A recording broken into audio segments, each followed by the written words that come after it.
kebanggaan Nusantara, Imam Lapeo. Setelah beliau pulang, beliau menikah. Banyak sekali orang yang mau dengan beliau. Berapa jumlah keturunannya? Hitung sendiri, baca sendiri. Ustadz Somad, walaupun Ustadz Somad ini hitam, tidak ganteng, kurus, tua, baca aja komen di Instagram yang followernya 7 juta itu. Maksudnya yang belum follow. Cobalah baca di YouTube yang sudah ditonton 300 juta orang itu. Apa komennya di bawah? Ustadz, jadikan aku yang kedua ya. Padahal saya udah tua. Berapa umur Ustadz sekarang? Ya sekitar 25-26 ya. Saya kalau ditanya orang, Ustadz, umur Ustadz berapa? Umur itu bukan masalah angka, tapi umur itu masalah rasa, guys.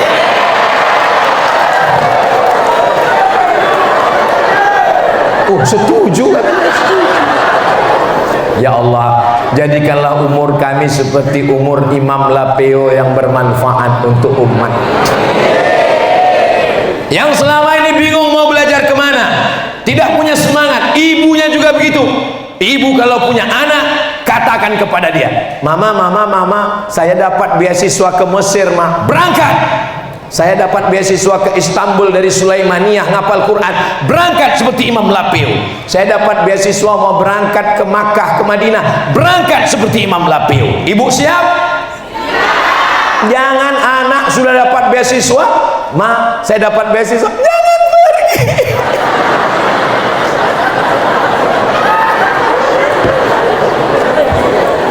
Jangan letakkan anak di celah ketiak. Dia akan manja, tidak bisa mandiri. Sekolah ke Makassar, sekolah ke Surabaya, pagi, siang, malam video call. Apa kabar? Udah makan? Nanti kalau kau mati, anakmu tidak bisa mandiri. Biarkan dia terbang sejauh mata memandang. Di hari petang dia akan pulang. Dia akan mulia seperti Imam Lapeo. Ibu mau anak ibu seperti Imam Lapeo?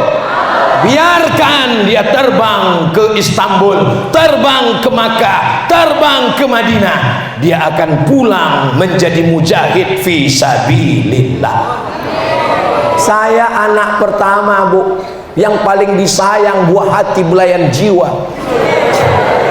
Saya keluarga bukan banyak, adik saya satu laki-laki, cuman 2 kami. Saat saya lulus berangkat ke Mesir, kata ibu saya, anakku cuma 2, kalau kau pergi 1, tinggal 1. Dia mau saya tidak pergi, dia mau saya di rumah saja. Tapi abang ibu saya namanya Abdul Karim, apa kata dia? Biarkan anakmu pergi. Harimau mati meninggalkan belang, gajah mati meninggalkan gading, manusia mati meninggalkan utang.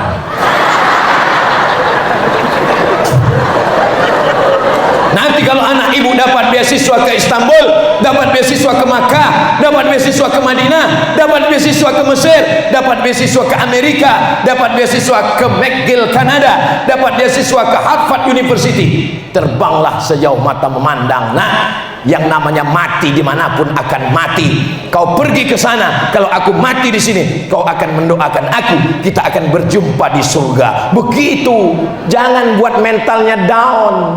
Aku dapat beasiswa, ma, aku mau ke Mesir. Nanti kalau mama mati gimana? Saudaraku yang dimuliakan Allah Subhanahu wa taala, tapi saya yakin dan percaya orang yang ada di sekitar Imam Lapeo ini adalah orang-orang yang kuat, gagah, perkasa, insyaallah. Amin. Dari mana Ustaz tahu ini orang kuat-kuat semua?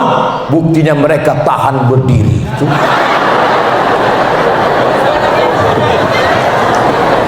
Berikutnya yang ketiga. Bagaimana yang ketiga? Imam Lapeo tidak tinggal di Istanbul. Padahal kalau mau dia bisa menetap di Istanbul.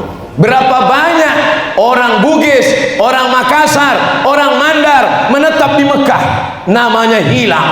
tapi beliau pulang ke kampung halaman mengamalkan firman Allah, falaula nafara min kulli firqatin minhum ta'ifatun liyatafaqahu fid din.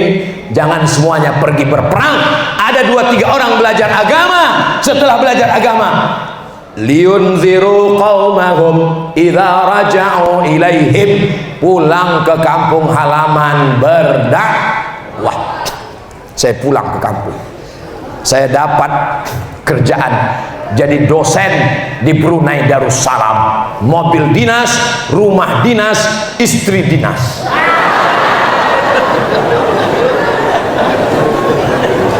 Ngajar kampus, masjid, kampus, masjid, rumah, enak, nyantai, dapat gaji, dapat duit, mobil dinas, rumah dinas. Saya bilang sama ibu saya, "Mak, aku dapat tawaran kerja kontrak 2 tahun di Brunei Darussalam." Apa kata mak saya? Hujan emas di negeri orang, hujan batu di negeri sendiri. Lebih baik kau berdakwah di kampung halaman, menegakkan agama Allah. Kau masuk ke pedalaman, masih banyak suku terasing di Sumatera yang belum dapat dakwah. Akhirnya apa yang dibalas Allah sekarang? Yang di Malaysia pun saya tetap bisa mengajar, ke Brunei pun tetap bisa mengajar, dan yang di Nusantara Indonesia tetap bisa dikunjungi. Dua-duanya, tiga-tiganya, empat-empatnya dapat barokah dakwah. Jangan takut dengan berdakwah tidak makan. Jangan berdakwah nanti kurus seperti Ustadz Somad. Saya ini kurus bukan karena nggak makan, ini memang setelannya begini. Saya ini ibu bapak makan sebanyak apapun nggak gemuk-gemuk. Ustadz kok tahu begitu? Dokter sudah ngasih tahu. Ustadz Somad biar lebih agak berwibawa, tolong Ustadz berat badannya naikkan. Gimana caranya dokter? Minum susu kental manis 1 hari 3 kali, pagi, siang, malam. Saya beli 90 saset. Saya minum selama sebulan, pagi, siang, malam. Sebulan diminum, naik timbangan? Nggak naik-naik. Assalamualaikum dokter. Waalaikumsalam. Kenapa sudah minum susu kental manis nggak naik timbangan? Berarti sudah takdir Allah Pak Ustaz. Nggak usah pusing dengan omongan orang. Kalau kita ikut omongan orang, semuanya akan salah. Kalau kita kurus, disangka susah nggak makan. Kalau gemuk, pertumbuhan itu ke atas, bukan ke samping. Dunia ini baik-baik saja. Yang sulit itu adalah mikirin omongan. Jangan pikirkan omongan orang. Itu kenapa orang gila itu sehat, karena nggak mikirkan.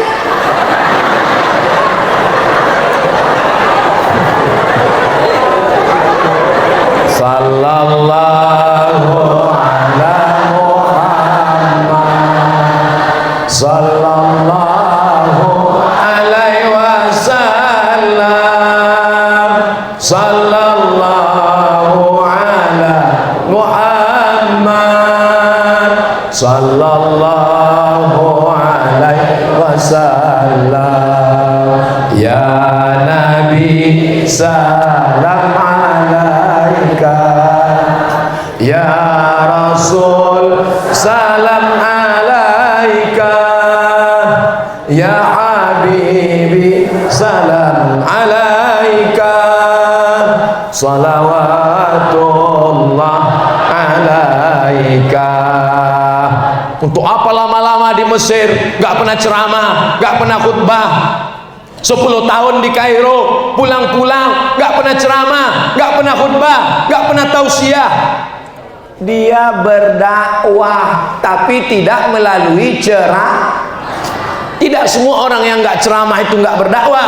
Dia dakwahnya apa? Membangun rumah Quran, membangun pondok tahfiz. Itu juga adalah bagian dari dakwah. Jadi jangan katakan yang berdakwah itu cuma ceramah. Ustadz Somad kebetulan dakwahnya melalui ceramah. Tapi ada Pak Camat, Pak Kades tidak berdakwah dengan ceramah. Buktinya apa? Tadi saya nginap di hotel apa namanya Ustaz Asbi? Villa Bogor. Villa Bogor Majene. Itu bapak yang punya villa, tidak ceramah, tidak khutbah, tapi dia berdakwah. Betul? Apanya yang betul? Itu yang punya villa Majene, Villa Bogor di Majene, tidak khutbah, tidak ceramah, tapi dia berdakwah. Loh, berdakwahnya gimana? Ditulis di meja depan, penginapan hotel ini hanya menerima pasangan yang bawa surat nikah. The best. Sudah kami buatkan videonya tadi. Saudaraku dimanapun berada, dari Sabang sampai Papua, yang punya hotel dan penginapan dari bintang 1 sampai bintang 5, tirulah Villa Bogor di Majene. Yang bawa pasangan nggak ada surat nikah, segera urus surat nikahnya, segera, kiamat sudah dekat.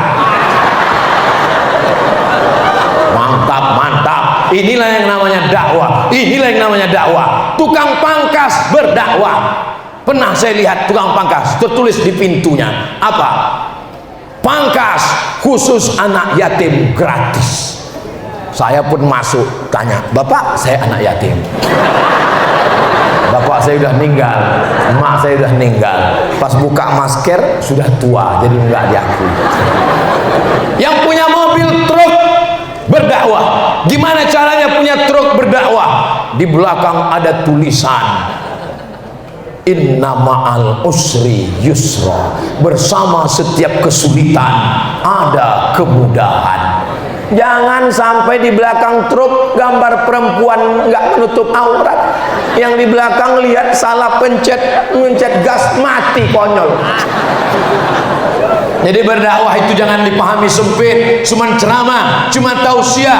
Berdakwah, Imam Lapeo pulang ke kampung halamannya, berdakwah, dikenang sepanjang zaman sampai hari kiamat. Anak-anak cucu saya panjang umur akan datang juga berziarah kemari. Sebagaimana kakek kami, ayah kami Abdul Somad datang, mereka pun juga akan datang berziarah ke wali Allah Imam Lapeo, insyaallah. Amin. Yang keempat, apa namanya?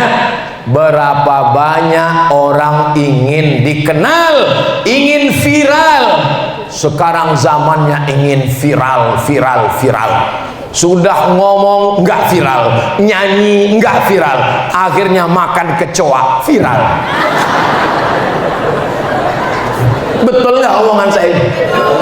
Berapa banyak yang berprestasi nggak viral, tapi begitu membuat sensasi viral. Imam Lapeo viralnya karena prestasi apa sensasi? Sensasi. Nggak punya channel YouTube, nggak punya Instagram, nggak punya Twitter, nggak punya, tapi followernya terbanyak dunia akhirat. Mana raja-raja, mana sultan-sultan, mana orang kaya mati ditelan zaman, tapi Imam Lapeo dikenang, disebut. Tulis aja Imam Lapeo di YouTube. Imam Lapeo, Imam Lapeo, Imam Lapeo, Imam Lapeo. Coba tulis namamu sendiri. Gak ada. Siapa yang membuatnya viral? Yang membuat viral adalah Allah. Tu'izzu man tasha wa tudhillu man tasha. Tadi saya mulai tausiah ini jam setengah 8. Saya sekarang sudah jam tengah 9. Ternyata kalau kita ngomong di depan orang baik-baik itu nggak terasa lama, terasa luar biasa. Saya pernah ngomong ceramah rasanya lama sekali, seperti jam itu nggak bergerak. Baru 15 menit rasanya hampir 1 jam pas acara buka bersama. Jamaahnya nggak ada yang fokus, ada yang nguap, ada yang gini. Begitu terdengar suara azan, Allahu Akbar, Allahu Akbar, udah bang. Saya pun langsung mengatakan demikianlah tausiah menjelang berbuka ini saya sampaikan, dan dalam pengalaman saya inilah ceramah yang paling lama rasanya. Selesai itu kata jamaah, Ustaz tadi terasa lama ya? Iya, kami yang nunggu lebih lama lagi Pak Ustaz. Tapi di masjid Nur Taubah, cahaya taubat, Masya Allah, tak terasa. Jangan ingin viral, karena viral itu jadi fitnah. Jadi Ustaz Somad nggak ada niat viral. Saya dulu nggak pernah cita-cita mau viral. Yang penting kuliah, habis kuliah kerja, dapat uang, membahagiakan orang tua, bisa bawa pergi umroh, bisa menyenangkan hatinya, bisa bawa dia keliling jalan-jalan. Cuman itu aja. Tiba-tiba ceramah, diusir viral. Jangan punya cita-cita mau viral, karena viral itu fitnah. Apa fitnahnya? Sekarang saya kalau mau bawa anak istri ke mall susah, mesti pakai topi atas, kacamata hitam, pakai masker. Makan mesti masuk pipet dari bawah. Pas sudah selesai makan, datang orang rumah makan membisik, "Pak, minta foto ya." Payah, foto istri sebelah kanan, yang orang rumah makan sebelah kiri. Tiba-tiba di crop, dipotong, di share, dibilang Ustaz Somad punya istri baru, tukang rumah makan. Kena fitnah luar biasa. Susah. Kalau mau masuk pesawat, tutup. Habis tutup, pakai kacamata hitam, pakai topi, duduk di pesawat. Begitu mau turun, langsung ditahan. Yang kursi depan jangan turun dulu ya. Kenapa? Pramugari mau foto. Foto sama pramugari. Selesai foto sama pramugari, pulang ke rumah, saya lihat istri saya tak seperti biasanya. Saya tanya, lagi nggak enak badan? Sehat katanya. Apa masalahnya? Ada sesuatu. Apa sesuatu? Mau jawab iya aja atau iya banget ya? Apa masalahnya?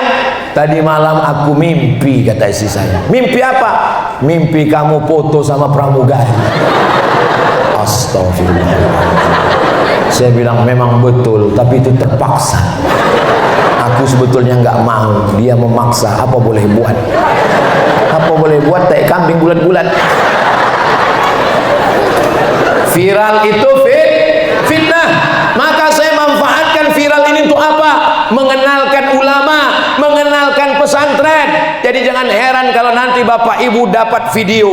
Apa ini sesoman viralnya dimanfaatkan untuk mengenalkan ulama, untuk mengenalkan pesantren. Daftarkan anak Anda ke pondok pesantren segera. Ingat, kuota terbatas sebelum tanggal berikut ini.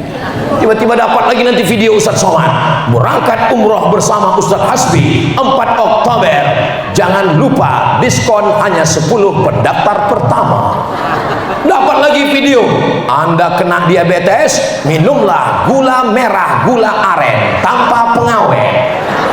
Apa Ustaz Somad ini? Viralnya, Anda ingin perlu baju batik, pakailah batik produksi dalam negeri. Itu iklan-iklan itu sampai sekarang belum ada yang ngirim royalti. Dimanfaatkan viral ini untuk membangkitkan ekonomi umat, membantu pondok pesantren, menggiatkan dakwah, menolong fakir miskin, anak yatim. Bantulah anak yatim dengan menyantuni janda-janda yang tua saja. Ibu jangan khawatir dulu. Saya tahu ada kekhawatiran, kecemasan di hati kalian, dan saya juga tahu ada kebahagiaan yang luar biasa di hati kalian. Yang terakhir, yang kelima, kalau orang ikhlas, viralnya kekal abadi. Berapa banyak orang viral, hari berganti musim berubah, nggak ingat anak-anak. Cobalah tanya anak-anak tentang penyanyi zaman kita kecil dulu. Coba tanya, kenal kamu sama penyanyi ini? Enggak. Kenal kamu sama artis ini? Siapa tuh? Zaman itu dia luar biasa hebat, hilang namanya jelek. tapi kalau ikhlas karena Allah. Imam Syafi'i, Imam Al-Ghazali, Imam Al-Buaiti, Imam As-Samarqandi, Wali Songo, termasuklah Imam Lapeo yang namanya dikenang abadi sampai hari kiamat insya Allah. Doakan supaya Ustadz Somad ini hidupnya bermanfaat, matinya husnul khatimah, jangan sampai kena fitnah akhir zaman. Semua itu karena doa saudara saya yang ada dari kampung halaman Imam Lapeo, negerinya para ulama. Menjadi orang yang berasal dari negerinya Imam Lapeo adalah punya keberuntungan luar biasa, betul? Tapi kalau buat dosa, orang bertanya, itu yang pakai jilbab panjang dari mana? Kampungnya Imam Lapeo. Memang pantas. Itu yang hafal Quran dari mana? Kampungnya Imam Lapeo. Memang pantas. Itu yang mabuk sakau minum lem kambing dari mana? Dari kampungnya Imam Lapeo. Buat malu. Maka yang berjudi, yang berzina, yang pacaran, yang buat maksiat, segeralah pindah jauh-jauh dari kampung Imam Lapeo. Kalau tidak bisa menjaga nama baiknya, kalau tidak bisa mengharumkannya, jangan nodai, jangan kotori kampungnya, nama baiknya. Mudah-mudahan kedatangan Ustaz Abu Somad tidak mengotori dan menodai. Yang baik-baik datang dari Allah, yang tidak baik dari hamba Allah, yang fakir, yang dhaif, yang tak punya apa-apa, yang fakir, yang berharap kepada ampunan Allah Subhanahu wa ta'ala. Kalau ada hajat-hajat, tadi sebelum kemari di hotel saya baca Al-Fatihah, saya berwudu, saya baca Al-Fatihah. Ya Allah, untuk almarhum Imam Lapeo, supaya aku nanti menyampaikan tausiah nggak salah-salah, supaya jangan salah ngomong, supaya jamaah ini terbuka pintu hatinya. Ketiga suara sebetulnya udah mau habis ini, tapi begitu sampai kemari cas lagi. Kenapa? Barokah orang-orang soleh dan wali Allah insya Allah. Itulah yang dapat saya sampaikan pada kesempatan kali ini. 5 poin pelajaran. Jangan kemana-mana, kita lanjutkan setelah yang satu ini.